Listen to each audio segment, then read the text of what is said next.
салом дӯстон, шаби гузашта чандин бозиҳои ҷолиб сурат гирифтанд. Имрӯз мо дар аввали видео натиҷаи ҳамин бозиҳоро гуфта баъдан ба хабарҳои асосӣ мегузарем.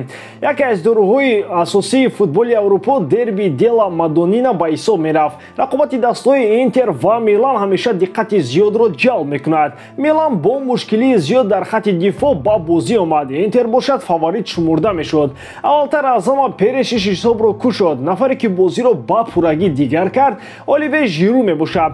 Ӯ дар қисми дуввум 2 гол зада камбек ва пирӯзии дастаи Миланро таъмин кард. Бозиҳои Англия ҳам хеле ҷолиб буданд. Рақобати дастҳои Манчестер Сити ва Фулхэм бо ғалабаи шаҳриёр ба анҷом расид. Шогирдони Пеп Гвардиола бо ҳисоби 4-1 ғалаба карданд. Марез баъд аз баргаштанаш дубл кард. Эвертон зери роҳбарии Лемпард аввалин бозиашро гузаронд. Ин рақобат бар зидди дастаи Брентфорд буд. Шогирдони Лемпард бо ҳисоби 4-1 рақиби худро торумор карданд. Челси метавонист аз ҷоми Англия бенасиб шавад, аммо Сейфи Кепа аз пеналти Челсиро бар Плимут бо ҳисоби 2-1 дастболо гардонд. Бозии хеле ҷолибро Лейпциг ва Бавария манзури ҳамагон карданд. Чун ҳар вақта рақобати ин тимҳо сергол сурат гирифт ва мисли аксар вақт ғолиб дастаи Бавария шуд. Ҳисоби бозии 3-2 ба нафъи мюнхениҳо гардид. Дар қитъаи Африқо бозӣ барои дарёфти зинаи сеюм баргузор шуд. Дар он тимҳои миллии Камерун ва Буркина Фасо иштирок карданд. Камерун камбеки таърихӣ карда аз 3-0 ҳисобро 3-3 кард ва дар пасон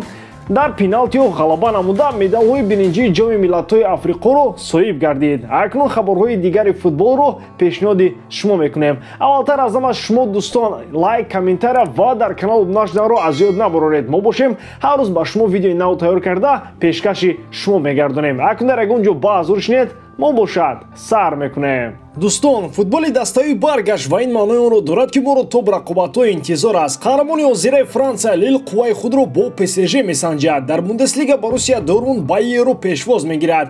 Дар Испания ду дастаи дар буҳронзада Барселона ва Атлетико қувваозмоӣ мекунанд. Оё дастаи Хави метавонад ба рақиби ашадии худ ғолиб барояд? Тамошои ин ва дигар бозиҳоро бо 1x метавонед ҷолибтар кунед. Регистратсияи осон, пур кардани маблағ аз томи гӯшаву канори дунё, вале аз ҳама муҳим бонус то $100 дар аввалин пардохт бо промокоди AMG 0777. ссилкаи бозӣ дар комментария. Ба ҳама муваффақият.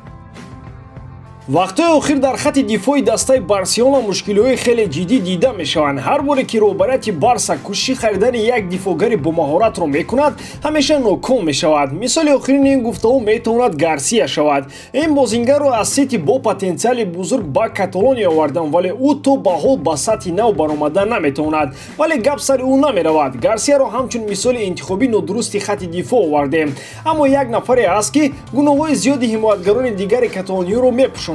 ин Роналд Араухо мебошад. дифоъгари уругвоӣ яке аз пешсафони Барсаи кунунӣ мебошад.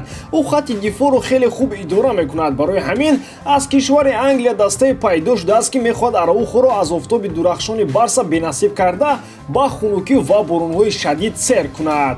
гап сари дастаи Челси меравад. лондониҳо бо Антонио Рудигер қарордодашро то ҳол тамдид накардааст. ҷонибҳо сари маоши бозингар наметавонанд ба мувофиқа расанд.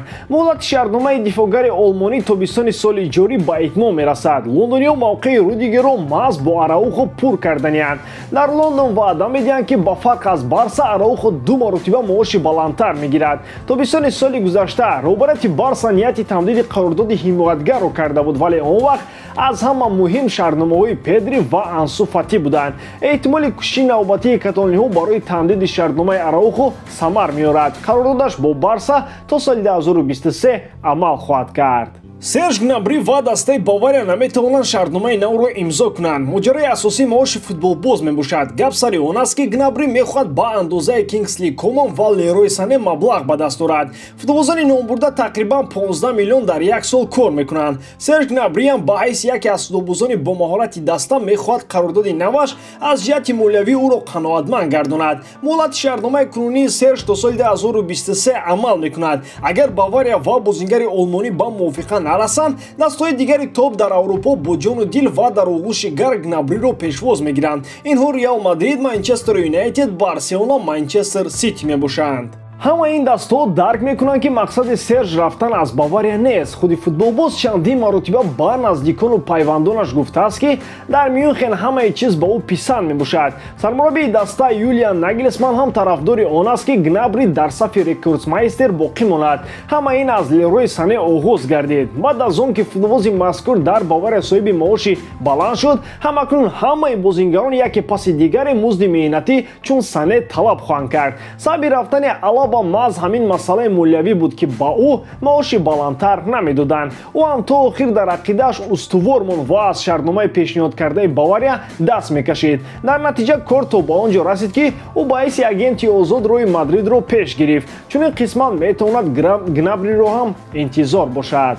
аҳволи Месси дар ПСЖ рӯз то рӯз бад шуда истодааст. аз як тараф натиҷаҳои бебарори варзишӣ дар майдони футбол бошанд, аз ҷониби дигар мухлисон меистанд ки аз бозии футболбози аргентинӣ умуман розӣ нестанд. онҳо Леоро бадтарин трансфер дар тамоми таърихи ПСЖ арзёбӣ мекунанд.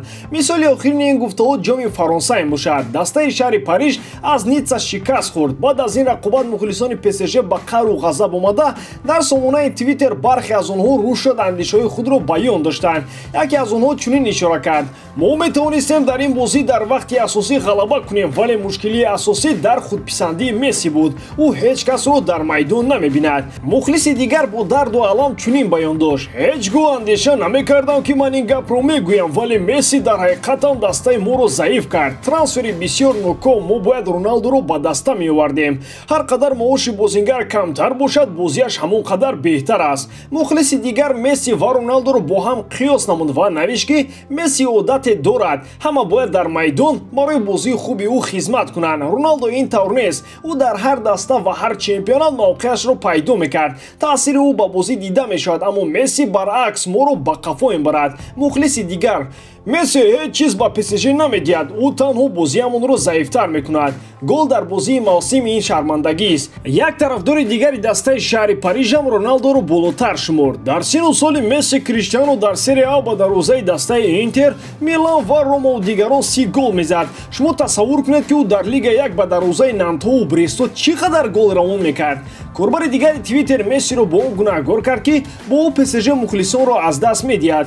Месси бадтарин трансфер дар таърихи ПСЖ мебошад. бо ӯ дастаи мо ба чор рафта истодааст. мухлисони ПСЖ рӯз то рӯз кам шуда истоданд. ҳатто дар ҳамин сомона шумораашон камтар шудааст. мухлисони ПСЖро метавон дарк кард. Лионел ба ҳайси бузургтарин футболбоз ба сафи парижӣ омад. ҷоизадори 7 тоби тилло танҳо 1 гол мезанаду пули калонтарин ба даст меорад. ин то кай метавонад идома ёбад. ҳамаи чиз ҳадду ҳудуд дорад. Месси бузург бошад, пас ба мухлисони ПСЖ собит кунад ки воқеан аз омаданаш онҳо беҳуда хурсандӣ намекарданд. Месси ба ПСЖ умеде бахшид ки ҳамакнун ин тим ҳамаро аз сари роҳаш пуф мекунад, вале бозингари аргентинӣ дар дастаи шаҳри Париж хеле баромади заиф дорад. ним мавсим ҳама ӯро пай мебурд. мегуфтанд хай ӯ якум бор аз Барса рафт, забони нав, ҷои нав, фазои нав. вале баъд аз шиносоиам кори Месси омад накард. чунин умед аст ки ӯ дар Лигаи чемпионҳо голҳояшро, бозии афсонавии худро насия гузоштааст. шумо дар ин бора чӣ мегӯед дӯстон? ҳатман фикрҳои худро